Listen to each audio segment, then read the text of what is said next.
Bom dia a todos, graça e a paz do nosso Senhor Jesus Cristo. Mais um tempo de louvor e de culto ao nosso Deus. Gostaria de orar por ti mais uma vez, pedir que a sua graça nos assista neste momento. Senhor, nós te louvamos, te agradecemos por esta rica oportunidade de podermos te adorar em espírito e em verdade, de podermos cultuar aquele que vive e reina, Senhor.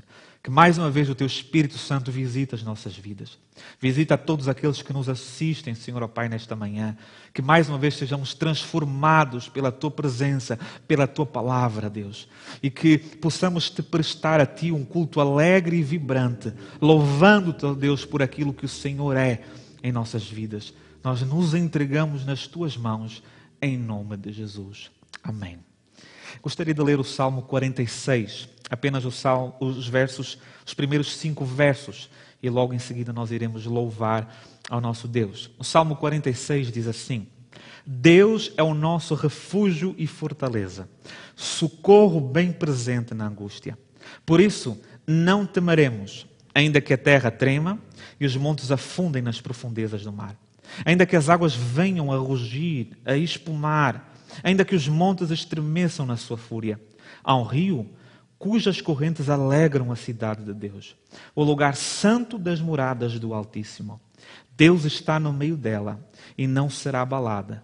Deus a ajudará desde o amanhecer. Deus é o nosso refúgio e fortaleza, socorro bem presente na nossa angústia. Louvado seja ao Senhor por esta segurança. E a este Deus nós vamos glorificar e exaltá-lo. Nós iremos ter agora o nosso momento de louvor ao nosso Deus. Iremos cantar 3 músicas. Iremos começar por cantar Eu Te Adorarei por Quem Tu És. Depois, Quão Lindo Esse Nome É.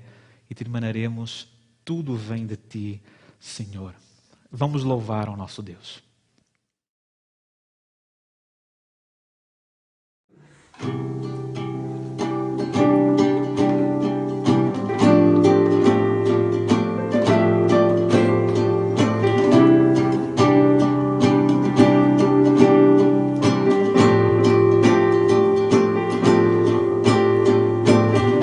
Eis-me aqui em Tua presença, a pensar no que tens feito.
a Deus. Vamos meditar na palavra do nosso Deus. Hoje iremos iniciar uma nova série de mensagens na maravilhosa carta de Filipenses. Esta é uma carta que exala a palavra alegria, contentamento, regozijo. É uma carta tida por muitos como sendo a carta da alegria. E nós iremos passar as próximas semanas a meditar nesta maravilhosa carta. É uma carta pequena, de apenas 4 capítulos, mas que nos levará de uma maneira plena às mais fortes razões para vivermos uma vida de contentamento. Um contentamento, uma alegria, como iremos ver, não circunstancial, mas existencial. O nosso tema, ao longo desta carta, será o caminho da alegria. E o meu desejo é que o Espírito do Senhor, mais uma vez, nos transforme por meio da sua palavra e de maneira especial nos ensine sobre a alegria do Senhor. E eu quero começar por perguntar o seguinte: quem gosta de ouvir ou ler boas notícias? Eu acredito que todos nós gostamos, porém também acredito que não é isso que sempre ouvimos ou lemos, principalmente nos dias de hoje. Não existem dúvidas que vivemos num mundo invejoso, maldoso e sem contentamento. Quantos de nós, ao ligarmos a televisão ou ao lermos os jornais, dizemos: onde estão as boas notícias aqui? Onde estão elas? Parece que folheamos, parece que olhamos e não existem. Esta é a razão do porquê nós abrimos as Escrituras, a Bíblia Sagrada. Este é o único lugar onde tu irás encontrar, onde nós iremos encontrar boas novas. Boas novas sobre a alegria do Senhor. Até porque, em primeira instância, a verdadeira alegria vem dos céus. E aqui permitam-me frisar isso. A verdadeira alegria vem dos céus. Quantos de vocês se recordam das palavras do anjo ao anunciar a vinda de Jesus Cristo? Lucas capítulo 2, verso 10 registra assim: e o anjo disse: não temais, porque eis que vos trago novas de grande alegria.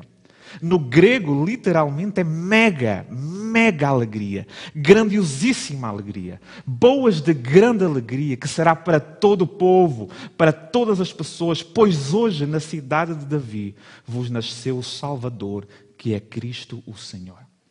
Vejam o que os céus acabam de transmitir.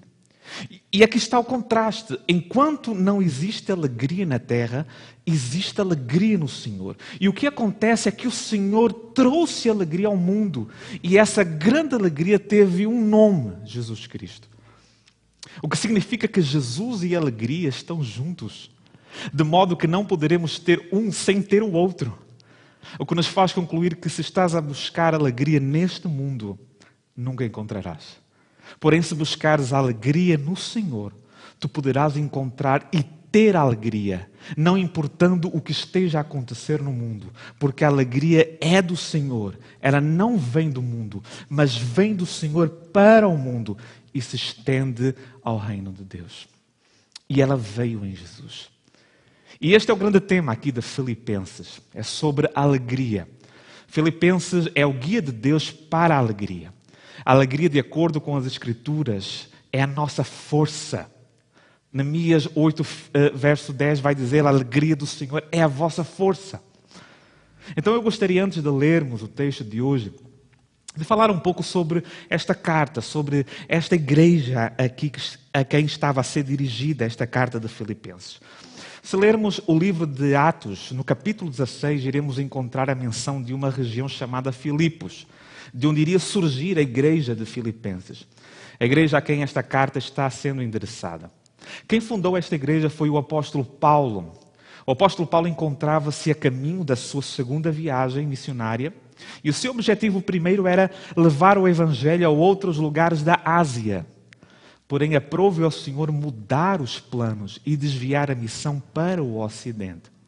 A Europa passou a ser o palco para a mensagem do evangelho. Quando Paulo chegou a esta região de Filipos, não havia sequer uma sinagoga.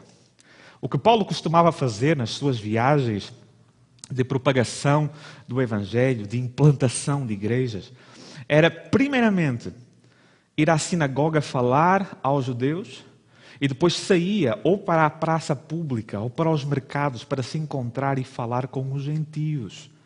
Neste caso aqui, não havia sinagogas nesta cidade, o que é bastante significativo, pois bastariam apenas 10 homens crentes em Deus para constituírem uma sinagoga, o que nos faz concluir que não havia nem 10 homens crentes em toda esta cidade aqui. O que Paulo faz então é ir a uma reunião de oração de mulheres que existia ali. E a igreja em Filipos é fundada a partir daí. Deus abre os corações daquelas mulheres e a mensagem do evangelho que Paulo prega floresce em seus corações e elas se tornam as primeiras cristãs naquela cidade. Dentre aquelas mulheres que foram alcançadas pelo evangelho, estava uma que se chamava Lídia. Lídia era uma mulher de negócios, era natural de Tiatira, porém, muito provavelmente, como dizem alguns comentaristas, vivia em Filipos. Ela era vendedora de púrpura, como diz o texto. Um tecido muito caro, normalmente destinado à realeza, aos mais nobres, o que provavelmente indica que ela seria uma vendedora bem-sucedida e muito influente ali na cidade. Então, quando a igreja começa, ela se torna uma das principais colunas e principais financiadoras do ministério do apóstolo Paulo. Também temos o relato de uma jovem mulher que estava possuída por um espírito maligno e que Deus a liberta de forma maravilhosa. De repente Deus começa a realizar um trabalho maravilhoso nesta cidade, a partir destas mulheres que passaram a ter um relacionamento verdadeiro com Deus. Esta passa a ser, provavelmente, a primeira igreja que foi plantada no que hoje chamamos Europa. Agora, no momento em que Paulo escreve esta carta aos Filipenses, esta igreja provavelmente já teria 10 anos de existência. Paulo estava em Roma, a essa altura, e ele se encontrava preso, estava na prisão, preso por pregar o Evangelho. A sua condição não era favorável. Estava condicionado e sozinho, e por não poder estar presente fisicamente com a igreja, ele escreve esta carta à igreja de Filipos. E que carta foi esta? Em meio a todo esse sofrimento, preso, condicionado, sozinho, ele encoraja os irmãos a estarem alegres. O que Paulo sabe que nós não sabemos? Como viver alegre naquelas condições? Como estar alegre quando se está sozinho? É o que Paulo vai falar nesta carta. Ainda sobre a igreja de Filipos, para muitos comentaristas estudiosos e também pelo conteúdo dessa carta, esta provavelmente seria a igreja do Novo Testamento mais amorosa, graciosa e generosa. E ao longo destes 10 anos, esta igreja permaneceu assim. Não eram perfeitos, mas neste sentido eram incríveis. Nós não encontramos nenhuma repreensão nesta carta, ao contrário de outras cartas que temos no Novo Testamento. Por exemplo, a carta à igreja de Corinto. Uma igreja com duras repreensões. Uma igreja indisciplinada, negligente, descompromissada. Lemos também nas Escrituras outra igreja, por exemplo, a igreja da Galácia. Uma igreja onde o apóstolo Paulo vai combater severamente as falsas doutrinas que invadiram aquela igreja. E é interessante que a estas igrejas Paulo inicia as suas cartas com a seguinte introdução: Paulo, apóstolo de Jesus Cristo. E com esta igreja de Filipos ele não o faz. O tom de Paulo nesta carta é diferente, porque o coração deles eram diferentes. Ele não precisa de palavras duras, porque eles já têm corações sensíveis e não duros. E ele não diz Paulo, apóstolo de Jesus Cristo, porque eles reconhecem a autoridade que Deus havia dado a Paulo. Paulo não precisa evocar a autoridade que Deus lhe concedeu, como fez com outras igrejas. E como nós pais fazemos muitas vezes quando queremos chamar a atenção aos nossos filhos para o respeito. Quando um pai diz assim para o seu filho: ei, eu sou teu pai, ou ei, eu sou tua mãe, é porque a coisa não está muito bem. Esta igreja amava Paulo, honrava Paulo, respeitava Paulo. Não era uma igreja perfeita, porque não existem igrejas perfeitas. Mas era uma igreja que estava a crescer em seu caráter em Cristo Jesus. O foco deles era a vida de Jesus. Agora, um pouco sobre a carta em si.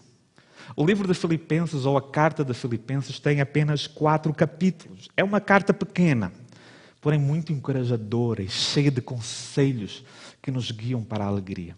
Por ser pequena, ela é muito rápida de ler. E eu te encorajo, ao longo destas semanas, a ler esta carta.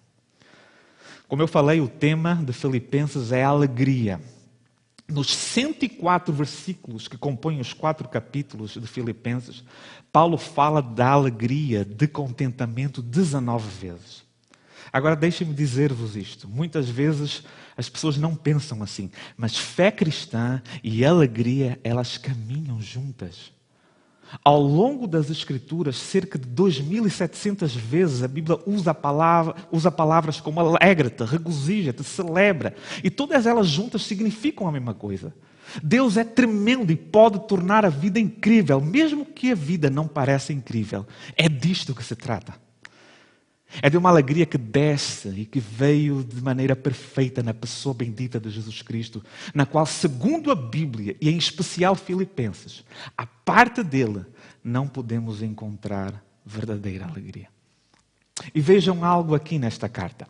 Nos 104 versículos de Filipenses, Paulo vai falar 19 vezes sobre alegria e 61 vezes ele vai mencionar o nome Jesus.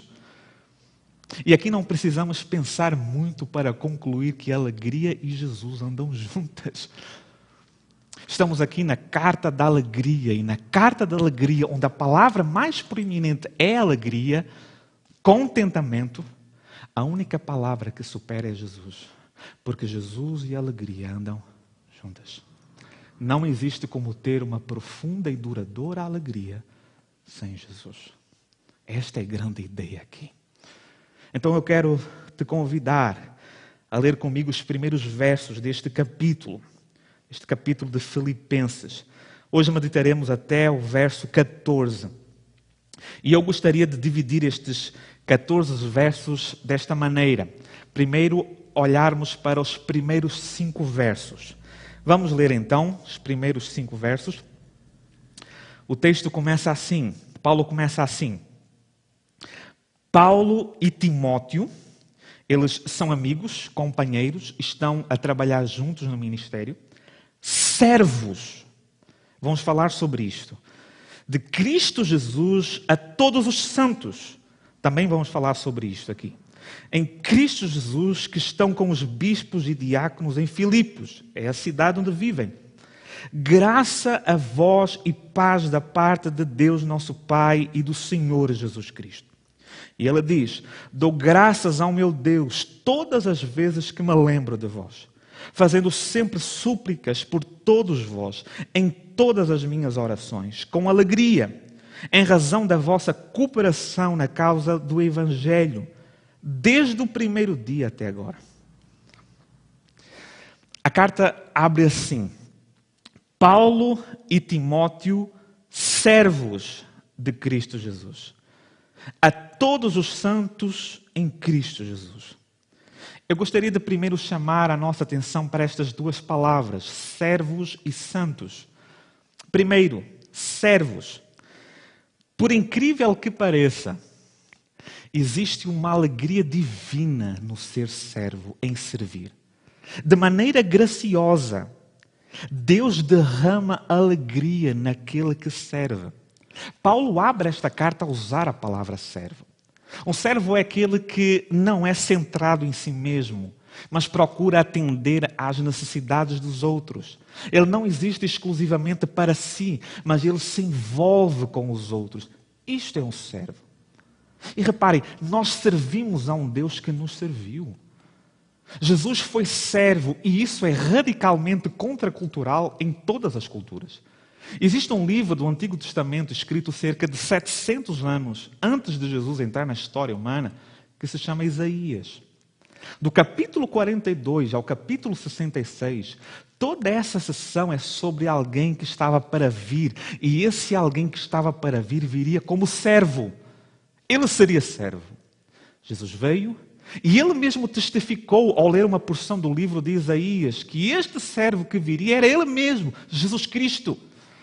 Jesus Cristo veio servir-nos. E não foi à toa que Ele deixou como um dos seus maiores exemplos de vida prática o ser servo.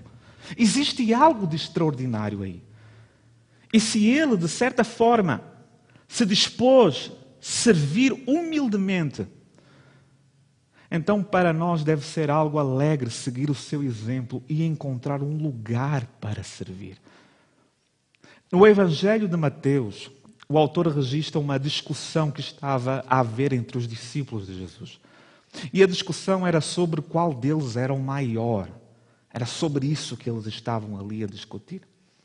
E o que aconteceu ali naquela discussão é que Jesus resolve esta questão ao redirecioná-los para uma grande verdade. Ele basicamente faz esta pergunta. Eu estou apenas a resumir a narrativa. E a pergunta foi: vocês querem ser grandes? Quem não quer? Nós até colocamos um sorriso grande na boca. Qual teria sido a resposta deles? Claro que queremos. Por isso estamos a discutir. Então Jesus diz: deixem-me então dizer-vos como vocês podem chegar lá. Sejam servos. Sejam servos. No reino de Deus, aqueles que servem são considerados grandes. E ele continuou na sua narrativa a dizer: quem quiser ser o primeiro entre vós, seja servo de todos, pois o Filho do Homem não veio para ser servido, mas para servir e dar a vida em resgate de muitos. Deixem-me dizer-vos como Jesus serviu-nos. Ele viu que éramos rebeldes, pecadores, separados de Deus, separados da vida e separados da alegria. Então ele desceu do trono e entrou na história da humanidade. Deus tornou-se homem, deixou de ser adorado pelos anjos para estar no meio de pecadores. Despiu-se da sua glória, nasceu numa manjedoura e humildemente serviu-nos. Até porque não existe como ser servo sem humildade. É por isso que Paulo vai dizer no capítulo 2 de Filipenses que Jesus veio como o nosso servo humilde. E Jesus veio servir-nos ao dar-nos a sua vida como sacrifício. Ele paga o preço que nós não poderíamos pagar, sofre o que nós deveríamos ter sofrido, morre a nossa morte, mas ao terceiro dia ele ressuscita, sobe aos céus e no trono do universo ele governa e reina como Rei dos Reis e Senhor dos Senhores. E ele ama servir sua igreja. Isto é incrível. Um Deus que ama servir, tem alegria em servir. Não deveríamos nós também ter? Agora, como é que nós assumimos essa disposição como servos na prática? Olhar para o exemplo de Paulo, primeiro, simplesmente através do servir. Servos servem. Vejam, Paulo e Timóteo estão a ser mencionados de forma conjunta. É como uma relação de pai para filho. Eles estão sempre os dois a trabalhar no ministério juntos, servindo um ao outro e servindo a outros. Não existe como ser servo sem servir. Se queres aprender como ser um servo, deverás encontrar um lugar para servir. E Deus será tão gracioso que Ele te dará a oportunidade de construir relacionamentos estes que nos farão servir uns aos outros e de maneira extraordinária experimentaremos algo incrível. Servos servem. Além disso, servos se utilizam da oração. Servos oram uns pelos outros. Alguém já disse com bastante propriedade que a menor distância entre duas pessoas é a oração. Às vezes não conseguimos resolver o problema do outro, mas podemos ajudar a carregar o fardo do outro, intercedendo por ele através da oração. Paulo diz que é servo, mas que é servo também através da oração. Vejam o que ele diz no verso 3. Dou graças ao meu Deus todas as vezes que me lembro de vós, fazendo súplicas por todos vós em todas as minhas o quê? Orações. Com o quê? Alegria. Esta é uma das maneiras pelas quais trazemos alegria às pessoas. Quantos de vocês estão ou estiveram numa situação difícil e alguém apareceu para dizer: olha, como é que estás? Olha, eu amo-te, estou preocupado contigo e por isso estou a orar todos os dias por ti. Como é que eu poderia orar mais especificamente por ti? E aí nós olhamos para isso e dizemos: obrigada. Porque é bom saber que existem pessoas a orar por nós. Isso nos traz alegria ao nosso coração. A pessoa está a tornar-se participante das nossas lutas através da oração. Então, servos servem, servos oram e servos contribuem. Vejam, ele fala aqui no verso 5 sobre a cooperação da parte daquela igreja na causa do Evangelho. Desde o primeiro dia até agora. E isto aqui é literalmente uma referência financeira. E o que Paulo está a dizer aqui é: desde o primeiro dia que se implantou esta igreja, vocês foram generosos.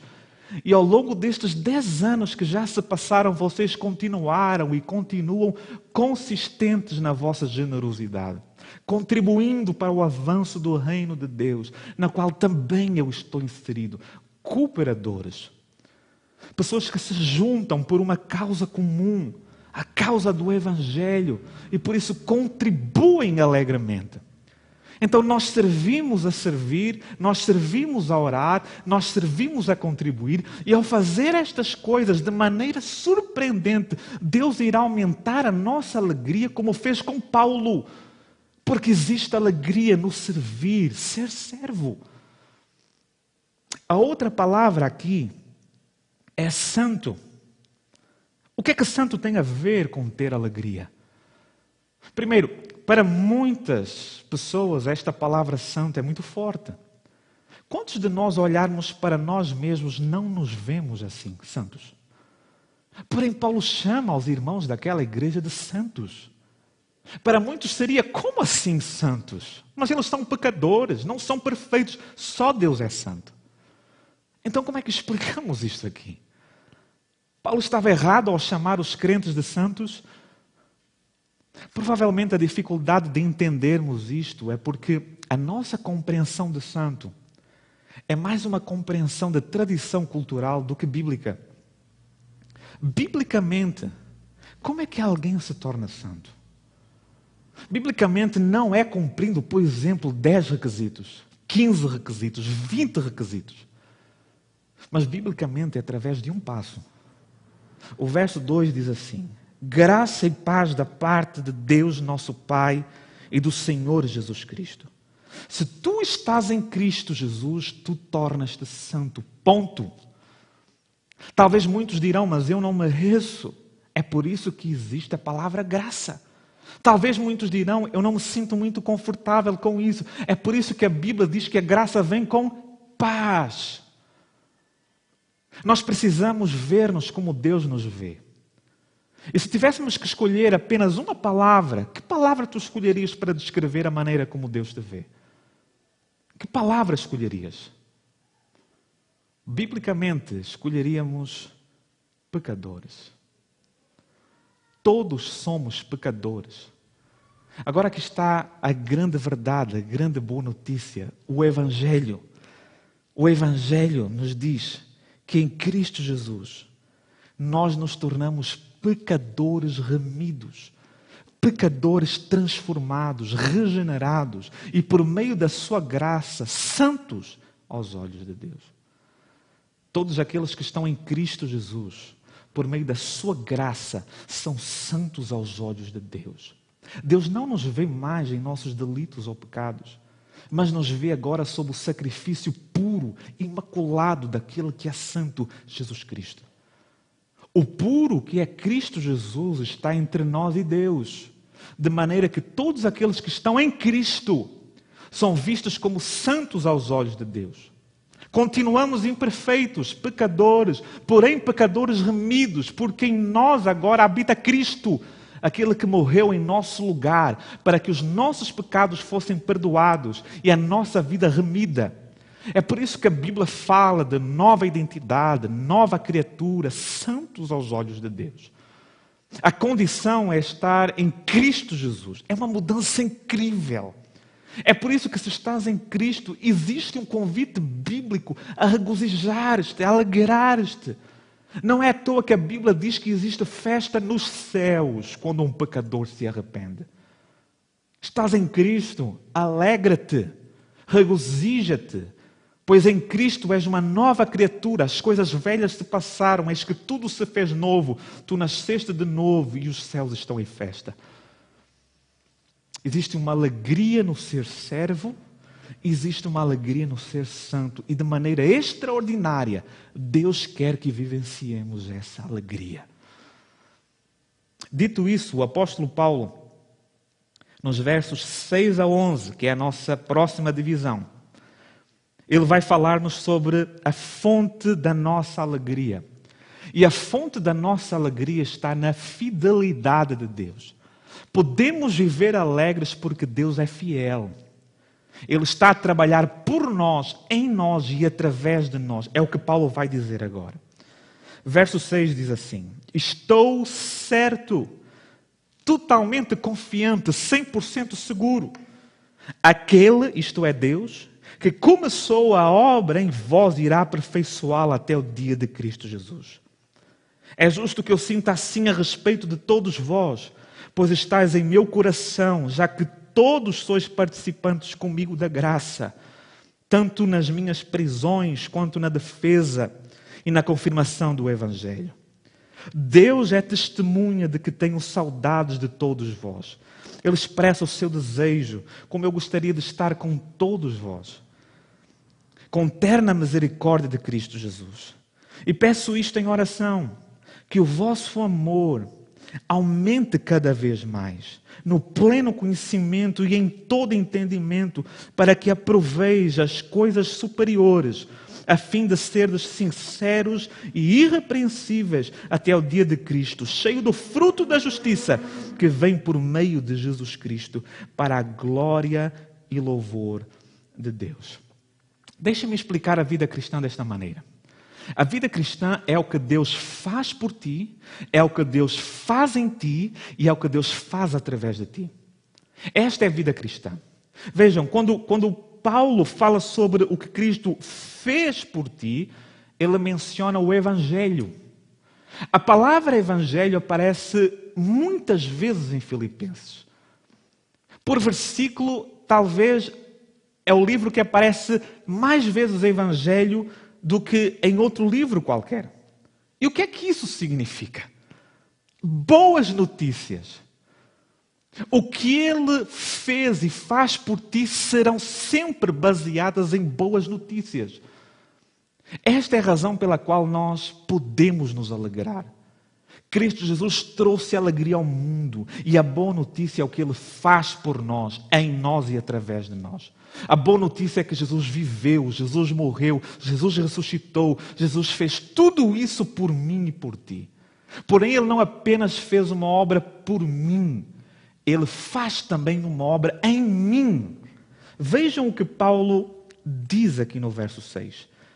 Aquele que começou a boa obra em vós. Não apenas Jesus fez uma obra externa por nós, como também Jesus é alguém que vive em nós. Isto é extraordinário. Ele começou uma obra em ti. E isto aqui é o que precisas saber. O Deus que começou uma obra em ti irá terminá-la, irá concluí-la, não importa o que vier ou houver. E aqui muitos podem até começar a dizer: mas eu tenho errado contra o Senhor, eu tenho pecado contra o Senhor. As boas notícias é, mesmo nós sendo infiéis, Ele permanece fiel. Nossa fé está num Deus que é fiel. E quando Ele começa algo, Ele termina. E Ele começou por amar-te e abençoar-te. E a partir daí Ele começou a mudar-te, a transformar-te. E Ele não irá parar, não importa o que acontecer. Deixem-me dizer isto. Eu sei que não somos perfeitos. Eu sei que temos falhas, delitos. Mas vejamos o que Deus fez. Eu quero que sejas encorajado. Olha para a mudança que Deus fez na tua vida. Olha para a mudança que Deus fez no teu coração. Olha para o processo de mudanças para o qual Deus te trouxe. Às vezes nós desanimamos, nós olhamos e dizemos assim: oh Deus, eu não estou aqui. Sim, mas começaste aqui e estás aqui. E sabes demais, o mesmo que te trouxe até aqui vai te levar até ali. Então alegra-te e regozija-te neste processo, não apenas no destino final, mas também no processo. E depois, além da obra que Ele fez e faz por mim, e da obra que Ele fez e faz em mim, existe a obra que Ele fez e faz através de mim ou de nós. Vejam, Ele diz assim no verso 8: que o vosso amor aumente cada vez mais e mais no pleno conhecimento e em todo entendimento. E no verso 9, que sejam cheios do fruto de justiça. A linguagem da frutificação. A ideia é esta aqui. A árvore é Cristo e nós somos seus frutos.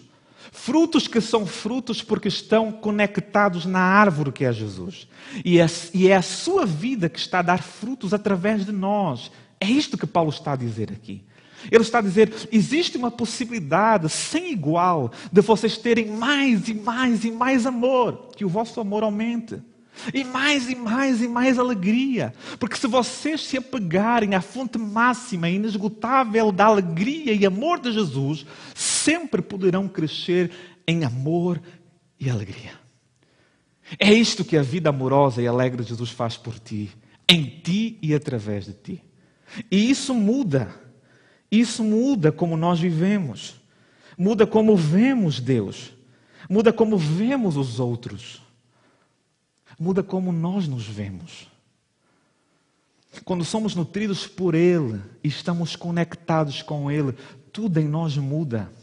Pois é Ele quem está a trabalhar através de nós. Isso significa que terás graça pelas pessoas, porque Deus tem graça para ti. Terás amor pelas pessoas, porque Deus tem amor para ti. Terás alegria na vida, porque Deus te trouxe alegria. Tudo o que Ele nutre poderá aumentar exponencialmente se estivermos nele. E aqui na parte final dos versos de hoje, última divisão, versos 12 a 14, Paulo vai, a partir do seu exemplo, dizer-nos que é possível estar alegre. E aqui especificamente, estar alegre, encontrar alegria, mesmo quando estivermos sozinhos.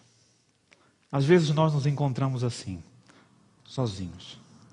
Paulo aqui, no momento em que está a escrever esta carta, está sozinho. A igreja está em Filipos, ele está em Roma.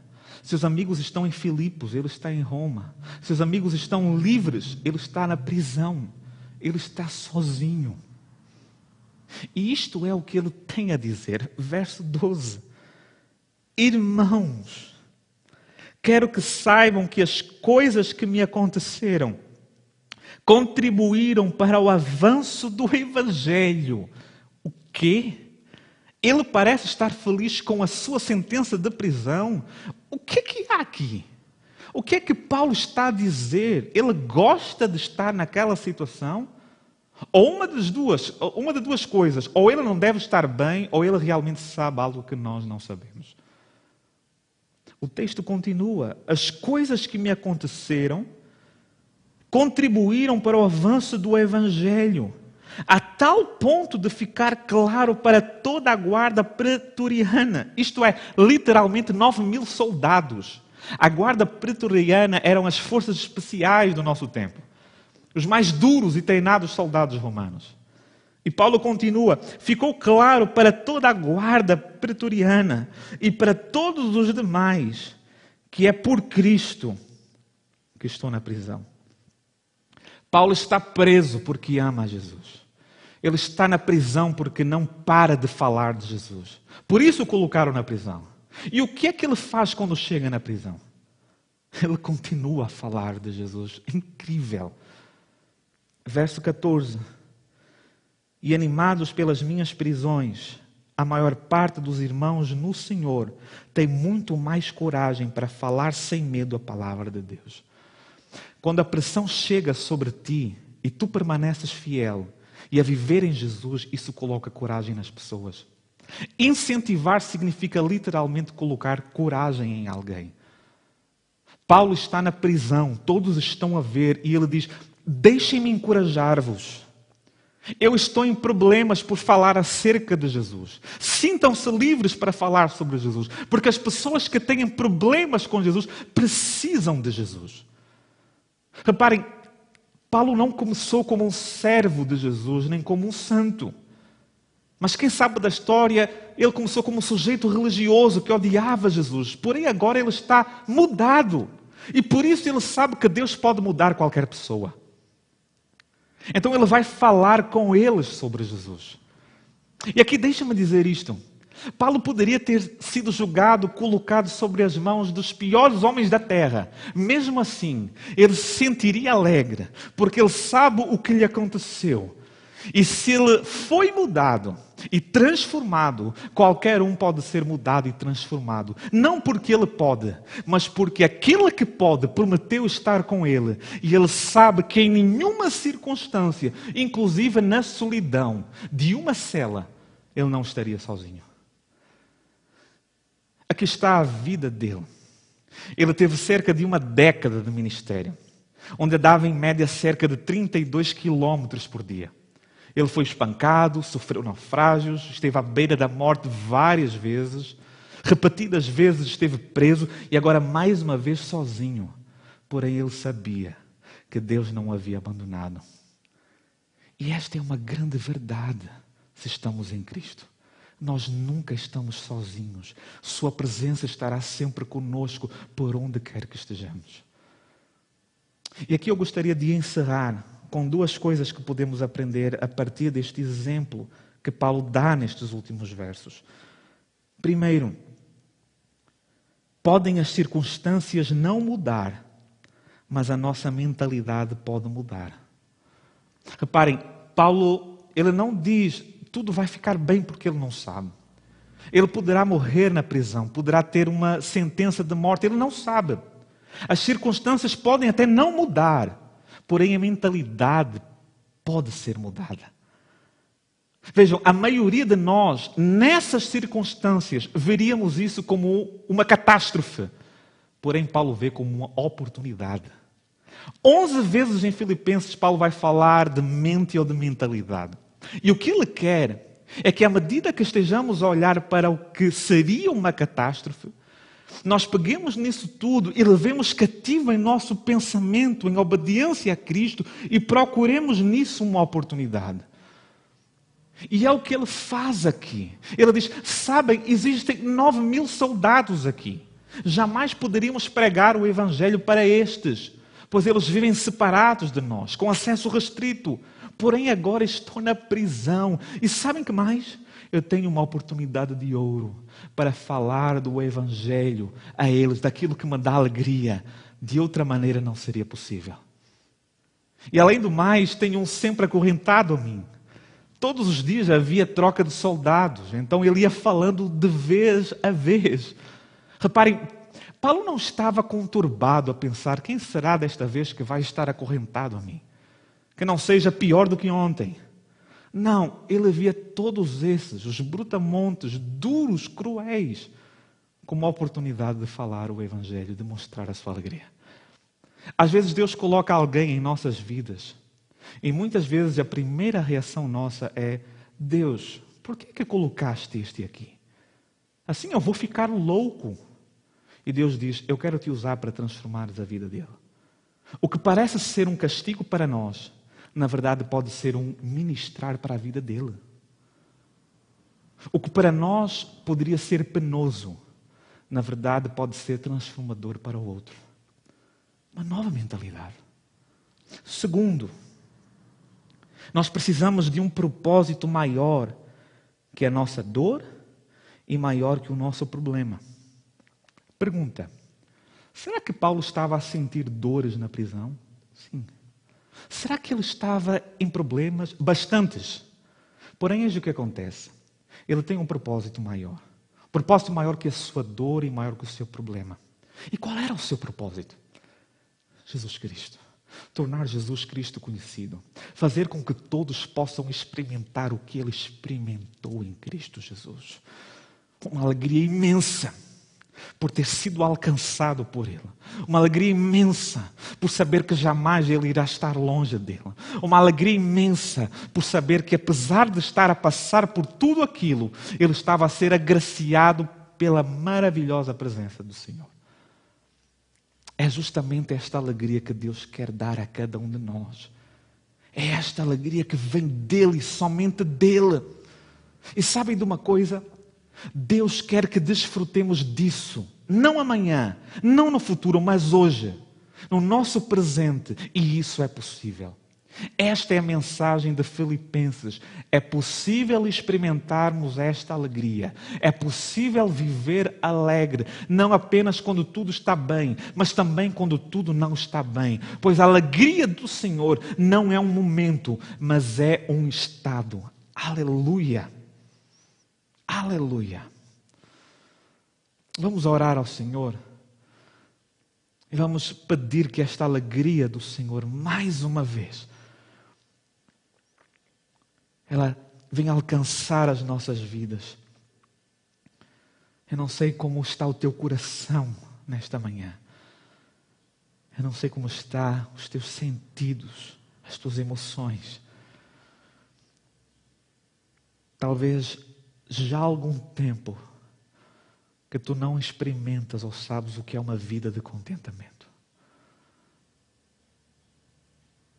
Deus quer derramar sobre cada um de nós esta alegria que vem dos céus.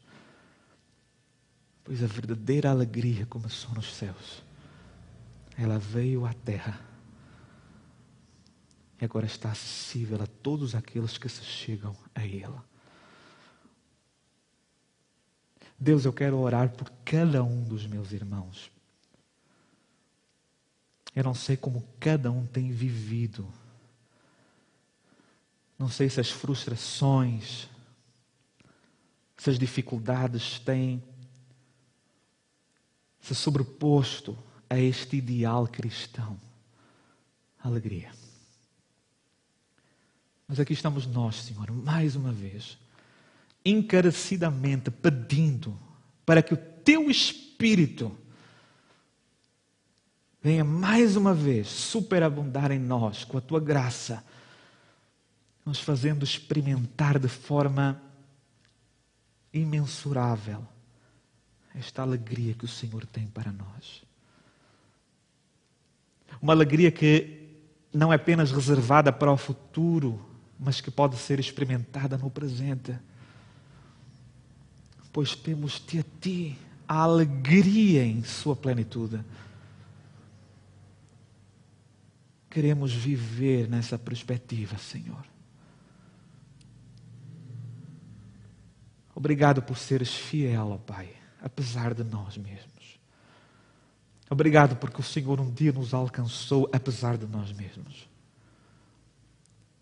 Obrigado porque o Senhor veio humildemente servir-nos apesar de nós mesmos. E obrigado porque o Senhor jamais nos abandona apesar de nós mesmos. Que isto venha trazer alegria aos nossos corações. Porque todos aqueles que estão em Cristo fazem com que os céus bradem em alegria. E que esta alegria possa ser vivida em nossas vidas também, hoje, agora. Em nome de Jesus. Amém. Que Deus nos abençoe e que o Espírito Santo possa aplicar esta palavra no teu coração. Em nome de Jesus. Uma boa semana a todos. Amém.